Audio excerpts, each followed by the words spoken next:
Good afternoon 7th class. आज आपकी SST की क्लास है जिसमें हम ज्योग्राफी के lesson 16 atmosphere pressure and winds को समझेंगे। ठीक है, एटमॉस्फेयर प्रेशर क्या होता है? आपका वायुमंडलीय दाब होता है और हवाएं। ठीक है, आपको इसमें बताया गया है कि atmospheric pressure is defined as the pressure exerted on the surface of the earth by the weight of air which is maximum at sea level. ठीक है, वायुमंडलीय हवा का दाब क्या होता है? ये आपकी जो अर्थ है उसकी सरफेस पे जो हवा का वेट पड़ता है, हवा का भार जो होता है उसको क्या आप कहते हैं? एटमॉस्फेरिक प्रेशर कहते हैं। ठीक है, ये एटमॉस्फेरिक प्रेशर सबसे ज़्यादा कहाँ पर होता है? आपके सी लेवल पर। ठीक है, फैक्टर्स इन्फ्लुएंसिंग एटमॉस्फेरिक प्रेशर। अब एटमॉस्फेरिक प्रेशर्स को क्या क्या फैक्टर इफेक्ट करते हैं वो बताया गया है इसमें। There are two major factors. ठीक है, दो मेजर फैक्टर्स हैं which influence the atmospheric pressures of an area, जो कि एक एटमॉस्फेरिक प्रेशर यानी कि वायुमंडलीय दाब को प्रभावित करते हैं किसी एरिया की। They are the temperature and altitudes. ठीक है, ये क्या है? आपका तापमान और ऊंचाई। टेम्परेचर क्या है? Temperature, air rises upward when it gets heated and sink down when it gets cool down. ठीक है, एयर कब ऊपर की तरफ जाती है? जब वो गर्म होती है, और नीचे की तरफ कब आती है? जब वो ठंडी होती है। These movements of air causes low pressure and high pressure respectively.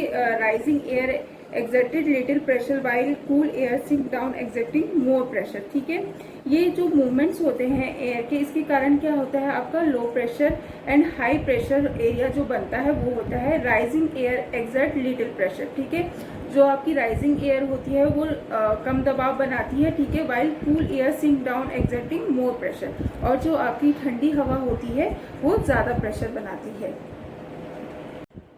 अब आपका आता है एल्टीट्यूड्स। ठीक है, we have studied that air become thinner and less dense as one goes upward in the atmosphere. ठीक है, आपने पहले पढ़ा है कि क्या होता है जब आप ऊंचाई की तरफ जाते हैं एटमॉस्फेयर में, तो क्या होता है? जो आपकी एयर होती है वो थिनर होती जाती है और लेस डेंस होती जाती है। ठीक है, this mean that pressure also decreases with an increase in altitudes. ठीक है, अब क्या होता है कि आपका जो हवा का दबाव है वो कम होता जाता है जैसे जैसे ऊंचाई बढ़ती जाती है। The instrument uses for measuring atmospheric pressure is called a barometer. ठीक है, जो एटमॉस्फेरिक प्रेशर होता है वायुमंडलीय दाब को मापने के लिए आप कौन सी यंत्र का इस्तेमाल करते हैं? बैरोमीटर का। And it is measured in unit called millibar, और इसके मेजर कौन सी यूनिट में किया जाता है? मिलीबार्स में। ठीक है, फिर आपका आता है प्रेशर बेल्ट्स। प्रेशर बेल्ट्स क्या होती हैं? The rising warm air in certain regions and sink cold air in other region produces alternating high pressure and low pressure belts of the surface of the earth. क्या कह रहा है? जो आपकी गर्म हवाएं होती हैं कुछ जो रीजन्स होते हैं उसमें, और जो आपकी ठंडी हवाएं होती हैं दूसरे रीजन्स में। ठीक है, वो क्या प्रोड्यूस करती हैं? एक जो गर्म हवाएं हाई प्रेशर प्रोड्यूस करेंगी या तो ये लो प्रेशर प्रोड्यूस करेंगी। ठीक है, अर्थ के सरफेस पे। These pressure belts are not permanent and keep shifting north and south with movement of the sun by 10 degree. ठीक है, ये जो प्रेशर बेल्ट होती हैं ये परमानेंट नहीं होती हैं और ये शिफ्ट करती रहती हैं नॉर्थ से लेके साउथ तक। ठीक है, जैसे जैसे सन का मूवमेंट होता है 10 डिग्री के उस पर। ठीक है, फिर आपका आता है इक्वेटोरियल लो प्रेशर बेल्ट। ठीक है, इक्वेटोरियल लो प्रेशर बेल्ट क्या होती हैं? The equatorial low pressure belt covers the area around the equator extended from 5 degree north to 5 degree south. ठीक है, इक्वेटोरियल लो प्रेशर बेल्ट्स किस एरिया को cover करती है? वो आपके इक्वेटर के आसपास के एरिया को, जो कि 5 degree north to 5 degree south होता है, उसको कवर करती है। ठीक है, being in the torrid zone, this area receiving maximum sunlight thereby heating up the air। और ये जो आपका है, आपने पहले पढ़ा है कि टोरेड जोन क्या होते हैं? जिसमें कि आपकी सनलाइट मैक्सिमम पड़ती है। ठीक है, जिसके कारण यहाँ पे हवा क्या रहती है? गर्म रहती है।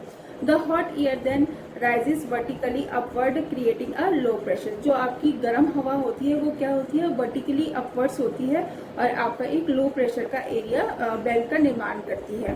There is no surface movement of wind in this belt and thus it is also refer to as the doldrums. ठीक है, इस में जो होता है मूवमेंट ऑफ जो विंड होता है वो बहुत ही कम होता है, जिसके कारण से इसको आप डोल्ट्रम्स कहते हैं यानी उदासीन कहते हैं। ठीक है, सब ट्रॉपिकल हाई प्रेशर बेल्ट क्या होती हैं? The air that rises upwards from the equatorial low pressure belt sink down leading to the increase in atmospheric pressure around 30 degree north and 30 degree south beyond the tropics. जो आपका equatorial low pressure से जो ये आपकी हवाएं होती हैं वो ऊपर की तरफ जाती हैं और ये नीचे कब आती हैं? जब आपका वायुमंडलीय दाब जो है वो बढ़ जाता है। कहाँ पर? 30 degree north and 30 degree south, जो कि आपका बियॉन्ड द ट्रॉपिक्स होता है। There is no surface movement of wind in this belt, और इस बेल्ट में भी कोई भी सरफेस मूवमेंट नहीं होता है एयर का, ठीक है। And is also known as horse latitudes, और आप इसको किस नाम से जानते हैं? हॉर्स लैटिट्यूड के नाम से जानते हैं। सब पोलर लो प्रेशर बेल्ट, ठीक है। The regions around 60 degree north and 60 degree south latitudes correspond to the sub polar low pressure belt, ठीक है। आप सब पोलर लो प्रेशर बेल्ट्स किसके आसपास होती हैं? जो आपकी 60 डिग्री नॉर्थ होता है और 60 डिग्री साउथ लैटिट्यूड्स के आसपास होती है। In this belt cold winds from the polar region meet the warm winds from the tropical region, और इसमें क्या होता है? जो आपकी ठंडी हवाएं होती हैं पोलर रीजन की, वो किससे मिलती हैं? जो गर्म हवाएं होती हैं आपकी ट्रॉपिकल रीजन्स की, ठीक है। Polar high pressure belt, polar high pressure belt क्या है? Since the polar region remain extremely cold throughout the year, the poles have high pressure। जैसे कि आपको पता है कि जो आपके पोलर रीजन्स होते हैं वो बहुत ही ठंडे होते हैं, ठीक है, पूरे साल भर। The poles have high pressure, इस कारण से जो पोल्स में होता है बहुत ही हाई प्रेशर होता है, उच्च वायु दाब होता है, ठीक है। अब आपका आता है प्लानिटरी विंड्स। प्लानिटरी विंड्स क्या होती है? We have studied that winds flow from high pressure to low pressure area. आपने पढ़ा है जो हवा किस तरीके से चलती है? हाई प्रेशर से वो लो प्रेशर की तरफ आती है। Wind can be defined as moving air. आप विंड को कैसे डिफाइन कर सकते हैं? एक मूविंग एयर के उससे। When it blows the rotation of the earth affects its direction, ठीक है। जब ये हवा बहती है तो इसकी डायरेक्शन को कौन प्रभावित करता है? जो आपकी अर्थ जो रोटेट होती है उसके कारण ये इसकी दिशा प्रभावित होती है। And it's get deflected from its direct path of flow, और ये अपने जो पाथ होता है, जो रास्ता होता है, उससे हट जाती है, मतलब जो आपका रोटेशन ऑफ अर्थ होता है उसके कारण। This effect is known as Coriolis effect, और इसको आप किस नाम से जानते हैं? कोरियोलिस इफेक्ट के नाम से जानते हैं। And is explain through Ferrel's law. According to Ferrel's law, wind and water get deflected to the right in the northern hemisphere and to the left in the southern hemisphere, ठीक है। जो ये आपका कोरियोलिस इफेक्ट है, ठीक है, इसको किसने एक्सप्लेन किया था? आपके फेरेल्स लॉ ने, ठीक है। फेरेल्स लॉ के अकॉर्डिंग जो आपकी विंड है और वाटर है, ठीक है, ये किस कारण से ये विचलित होते हैं? ये राइट में विचलित होते हैं जो आपका नॉर्दर्न हेमिस्फेयर है, और लेफ्ट में होते हैं ये साउदर्न हेमिस्फेयर में, ठीक है। 3 permanent wind system blow on the surface of the अर्थ। आपके 3 परमानेंट विंड सिस्टम है जो कि आपकी अर्थ पे हैं, ठीक है। They blow from high pressure belts to low pressure belt. जो आपके हाई प्रेशर बेल्ट्स होती हैं उससे ये लो प्रेशर बेल्ट की तरफ आते हैं, ठीक है। They blow in a fix direction, और ये एक फिक्स डायरेक्शन में बहते हैं। They are the trade winds. इसको आप क्या कहते हैं? ट्रेड विंड्स कहते हैं। The westerlies and the polar winds, और ये क्या है? ट्रेड विंड्स है, वेस्टर्लाइज विंड है और आपका पोलर विंड है, ठीक है। अब आप इनको और आगे इस एक्सप्लेन में समझेंगे, ठीक है। आपकी ट्रेड विंड्स क्या होती हैं? ट्रेड विंड्स, ठीक है। There are 2 belts of trade winds that encircle the earth, ठीक है। 2 तरीके की ट्रेड विंड्स की बेल्ट होती हैं जो अर्थ के चारों तरफ होती हैं। They blow from the sub tropical high pressure belt to the low pressure zone at the equator, ठीक है। ये इक्वेटर में कैसे बहती है? जो आपका सब ट्रॉपिकल हाई प्रेशर होता है उस बेल्ट से ये लो प्रेशर जोन की तरफ आती हैं। Due to the Coriolis effect in the northern hemisphere, they blow towards the equator from the northeast and in the southern hemisphere, ठीक है। ये क्या कह रहा है कि जो आपका कैरोलोसिस इफेक्ट है उसके कारण नॉर्दर्न हेमिस्फेयर में ये किस तरफ से बहती हैं? ये बहती है आपकी नॉर्थ से ईस्ट की तरफ, and in the southern hemisphere, ठीक है। They blow from the south east, और ये साउदर्न हेमिस्फेयर में किस तरफ से बहती है, साउथ से ईस्ट की तरफ। We know that the equatorial region falls under the torrid zone, जैसे कि आपको पता है कि आपका इक्वेटोरियल रीजन जो है वो टोराइड जोन में पड़ता है, जिसके कारण naturally these wind become warmer, जिसके कारण जो ये हवाएं होती हैं वो गर्म हो जाती हैं as they blow towards the equator, जब ये इक्वेटर की तरफ आती हैं।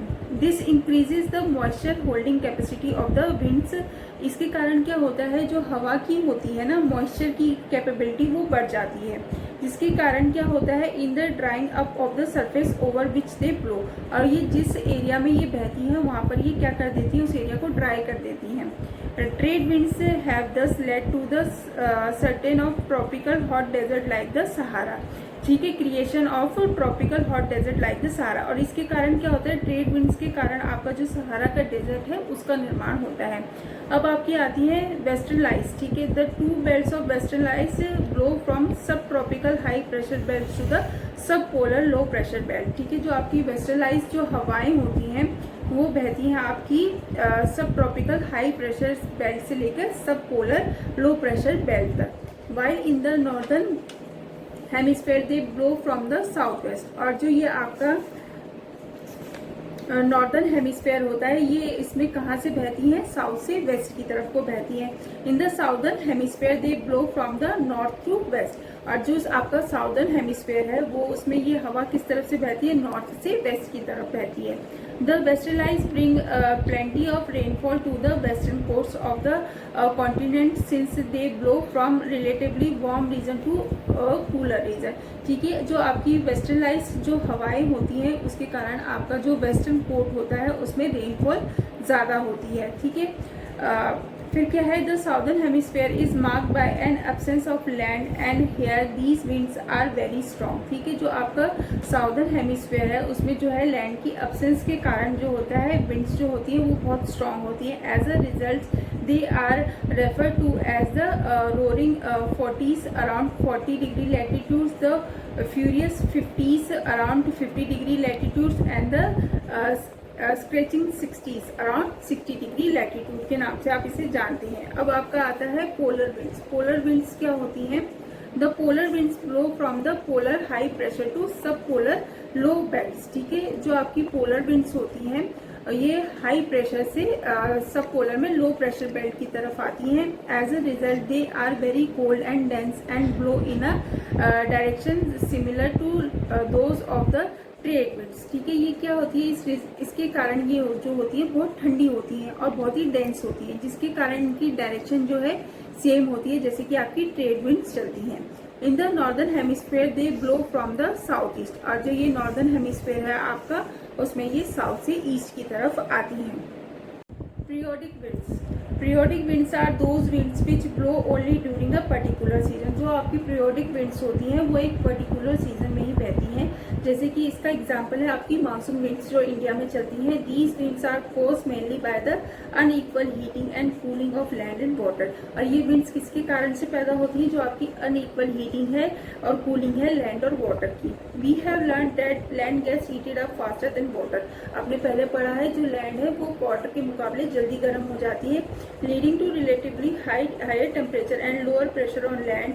These winds are also known as seasonal winds, ठीक है, जो आपका हायर टेम्परेचर होता है और लोअर प्रेशर होता है लैंड पे, इसके कारण से इन हवाओं को आप सीजनल विंड्स के नाम से भी जानते हैं। Other example of periodic winds include land and sea breeze, और दूसरे इसके एग्जाम्पल क्या है, लैंड और सी ब्रीज है। They are also produced by the differential heating of land and water, ठीक है। While land breeze blows towards the sea from the land, जो आपकी लैंड ब्रीज होती है वो कहाँ से कहाँ तक चलती है, सी से लैंड की तरफ चलती है, और जो आपकी सी ब्रीज होती है वो सी से आपकी लैंड की तरफ चलती है। During hot days the air over the land gate heated up and rises upward, जब गर्म दिन होते हैं ना तो तब आपकी जो हवा होती है वो गर्म हो जाती है जो लैंड पे, और वो ऊपर की तरफ जाती है। The low pressure thus created causes the cool breeze from the sea to fill this low pressure, और जो ये लो प्रेशर का जो एरिया बनता है उसके कारण क्या होता है, जो आपकी ठंडी हवाएं होती हैं सी के आसपास इस लो प्रेशर के एरिया को कवर कर लेती है। Sea breeze and land breeze. अब है आपका लोकल विंड। लोकल विंड क्या होता है, local winds are the winds that blow only for a short period of time. Local winds क्या होती हैं? वो विंड्स होती हैं जो शॉर्ट पीरियड ऑफ टाइम के लिए होती हैं and over a specific area, और ये कुछ एरिया के ऊपर ही होती हैं। They have different names in different parts of the world, और इनके अलग अलग नाम होते हैं, अलग विश्व में अलग अलग इनके नाम होते हैं। अब आपकी आती है लू। लू क्या है? During summer in India hot and dry winds blow from the Thar desert in Rajasthan across the Ganga plain. They are known as the loo and they causes heat waves rising the temperature significantly.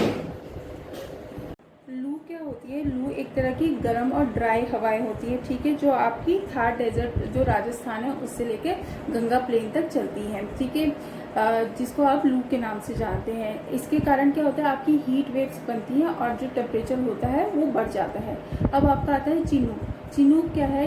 Chinook translates to the snow eater, ठीक है, आप इसको snow eater के नाम से भी जानते हैं। These are local winds. ये क्या है? लोकल विंड्स है, जो कहाँ चलती हैं? ये चलती हैं आपकी eastern slope of Rocky Mountains in USA. They warm up the region and help in melting the winter snow and ice. इसके कारण, इन हवाओं के कारण क्या होता है? ये रीजन जो है वो गर्म रहता है, और जो आपकी विंटर में जो स्नो और आइस होती है उसको ये मेल्ट करने में मदद करता है। अब आपका आता है फोहन। फोहन क्या है? In Europe during winter the foehn blows down the leewards southern flanks of the Alps, ठीक है। ये क्या है? ये हवा जो है यूरोप में कहाँ चलती है? जो आपका साउदर्न फ्लैक्स जो एल्पस में है वहाँ पर चलती हैं। They also have a warming effect there by helping in the ripening of the grapes in this region. ये भी क्या है? ये गर्म होने के कारण इस जो रीजन में है अंगूर की खेती होती है।